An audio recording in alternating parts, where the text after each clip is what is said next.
जानवरों के विलुप्ति का कारण विभिन्न हो सकता है और इसमें कई कारकों का संयोजन हो सकता है। निम्नलिखित कुछ मुख्य कारण हैं। जनसंख्या बढ़ोतरी। कुछ जानवरों की विलुप्ति का मुख्य कारण है उनकी बढ़ती हुई जनसंख्या। इससे उनके निवास स्थानों में जगह कम हो जाती है और उन्हें खोजने के लिए उपयुक्त आवास की कमी हो सकती है। वन्यजनों के शिकार का पर्याप्त संरक्षण नहीं। वन्यजनों के शिकार का पर्याप्त संरक्षण नहीं होना उनकी संख्या में घातक कमी का कारण बन सकता है। वन्यजनों के लिए उनके निवास स्थलों की सुरक्षा और संरक्षण की आवश्यकता होती है। जलवायु परिवर्तन। जलवायु परिवर्तन के कारण कुछ क्षेत्रों में बदलते हुए मौसम और जलवायु की स्थिति से जानवरों को प्रभावित हो सकता है। उच्च तापमान, बर्फबारी और बारिश की कमी आदि के कारण उनका आदर्श जीवन नहीं बन पाता है। उच्चतमत उपयोग। कई बार वन्यजनों को उच्चतमत उपयोग के लिए शिकार किया जाता है, जिससे उनकी संख्या में कमी हो सकती है।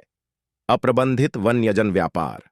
अप्रबंधित वन्यजन व्यापार, जैसे कि वन्यजनों की बांधकाम और तंतु, वन्यजनों की संरक्षण की कठिनाइयों को बढ़ा सकता है और उनके संरक्षण में कमी पैदा कर सकता है।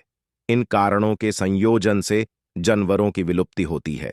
संरक्षण के लिए उचित कदम उठाना और जीवों के निवास स्थानों की सुरक्षा में सहारा देना महत्वपूर्ण है, ताकि इन समस्याओं का सामना किया जा सके।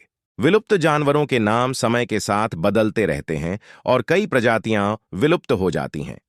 हालांकि यहां कुछ प्रमुख विलुप्त जानवरों के नाम हैं जो इतिहास में थे। दौड़ो, डोडो। दौड़ो मॉरिशस का एक पक्षी था जो 17वीं सदी में विलुप्त हो गया। कस्टलिनियो, क्वागा। कस्टलिनियो एक प्रकार की जीवनु था जो दक्षिण अफ्रीका में पाया जाता था, परंतु 19वीं सदी में यह जानवर संपूर्णतः विलुप्त हो गया। बाइसन, बीसोन। कुछ प्रकार के बाइसन की प्रजातियां विलुप्त हो गई हैं, जैसे कि प्लेन बाइसन जो उत्तरी अमेरिका में पाई जाती थी। Tasmanian tiger, Tasmanian tiger. यह एक जानवर था जो ऑस्ट्रेलिया और तास्मानिया में पाया जाता था, लेकिन 20वीं सदी में यह जानवर विलुप्त हो गया। औरंग पेंगुइन, ग्रेट ऑक।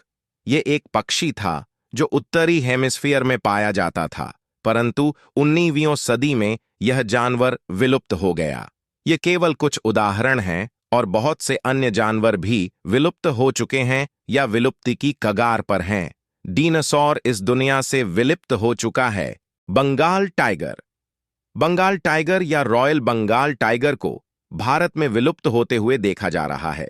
इसकी मुख्य समस्या है उसके आबादी कम होने और उसके आबादी क्षेत्र की घनत्व में कमी होने के कारण। आसमानी गीदड़, वाणिशिंगी। भारत में आसमानी गीदड़ की संख्या में कमी हो रही है और इसे विलुप्त होने की आशंका है। इंडियन वॉर्नोज। यह एक समुद्री कछुआ है जो भारतीय समुद्रों में पाया जाता है और इसकी संरक्षण की आवश्यकता है। Hangul, red panda. हंगुल, जिसे रेड पांडा भी कहा जाता है, उत्तर प्रदेश, सिक्किम, असम और अरुणाचल प्रदेश के कुछ क्षेत्रों में पाया जाता है और इसकी संख्या में कमी हो रही है। गंगा डॉल्फिन।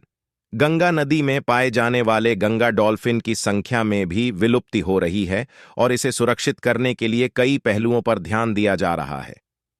ये जानवरों की संरक्षण की आवश्यकता को बताते हैं और इनके संरक्षण के लिए विभिन्न पहलुओं पर काम किया जा रहा है।